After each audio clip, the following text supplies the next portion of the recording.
In this video, we will learn how oxygen is made artificially, how it is stored and how it is transported. The whole process is like this. At first, air is sucked inside a compressor. There's a filter before that, so that there are no impurities like dust particles. If you look inside a compressor, there are two valves. The inlet valve sucks air in, and then with the help of a piston, the air is compressed to a very high pressure. The compressed air is then released through the discharge valve. One thing that you have to understand is that when air is compressed, it heats up. Because when you pressurize a gas by compressing it into a container, you're putting all those molecules into a smaller volume of space, and you are adding potential energy by the compression. Then when you release that gas back to atmospheric pressure, that energy has to go somewhere. So it's given off in the form of heat. That means the air that is released through the discharge valve is a warm air. Now this warm compressed air needs to be cooled. For that, it is passed through a freezing unit. And that is done with the help of liquid nitrogen. Liquid nitrogen is very cold. It can freeze anything instantly. Here you have to understand that liquid nitrogen is not mixed with the compressed air. Rather, the discharge pipe through which the compressed air flows out, that pipe is covered with coiled tubing. Liquid nitrogen is pumped into that coiled tube, which is in direct touch with the discharge valve, through which compressed air is flowing out. After coming in touch with liquid nitrogen, the compressed air becomes cold. The temperature falls down up to -200 degrees Celsius. The cold compressed air is then sent to a separator. Here carbon dioxide is separated as dry ice. The air that is now free from carbon dioxide is sent through an expansion turbine, where the air is allowed to expand. Here the air turns into liquid. It is called liquefied air. Its temperature is around -200 degrees Celsius. In the end, liquid air is sent into an air distillation column, where it is slowly warmed up, because it then separates various components of air like nitrogen, argon, oxygen, etc. As you may know, air is a mixture of different gases.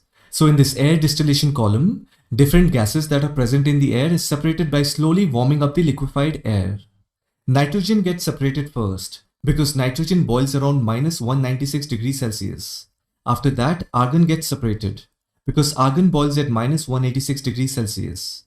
Oxygen, which has a higher boiling point, is left behind and is collected separately. Now please don't get confused because -196 is much more cooler than -186. Oxygen boils around -182 to -185.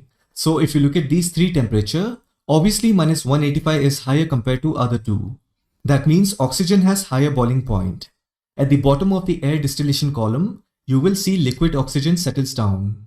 Argon gas is sold for industrial use, particularly in the iron and steel industry, for welding and casting.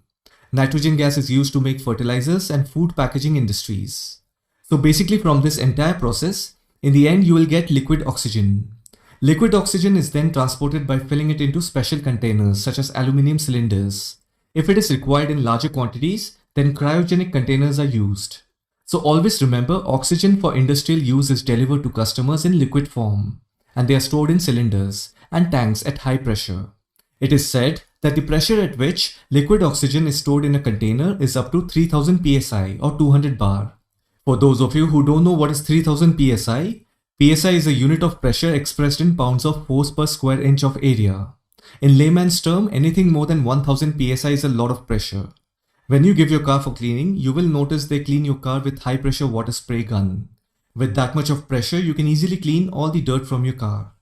Anyhow, liquid oxygen is stored in the cylinders at around 3000 psi.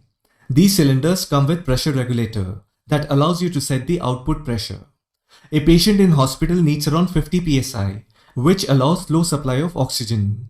Oxygen cylinders come in different sizes and can be pretty heavy. The largest size is around 1.5 meters tall and contains over 7,800 liters of liquid oxygen. Today, a patient in a hospital can require up to 130 liters of oxygen per minute. That means a large cylinder would last about an hour. Now, cryogenic oxygen tank looks like this. They come in different capacities from 3016 liters to 61,620 liters. The Indian Air Force has airlifted 4 cryogenic oxygen tanks from Singapore in C-17 aircraft. Apart from Singapore, India is also looking at lifting oxygen tankers from UAE. The reason these tanks are called cryogenic tanks is because the term cryogenic is used for anything that is produced or stored below the temperature of -150 degrees Celsius to absolute zero. Absolute zero is referred to as minus 270 degrees Celsius. The reason it is called absolute zero is because no object in this world can be cooled below minus 270 degrees Celsius, because it is believed that there is no heat energy left in a substance below this temperature. As per the laws of thermodynamics, absolute zero cannot be reached. Anyhow, the meaning of the word cryogenic is anything that is produced or stored below the temperature of minus 150. Since liquid oxygen is formed at minus 185 to minus 182, that is why these large oxygen tanks are named as cryogenic oxygen tanks. I hope you found this video informative, and I'll see you in the next one.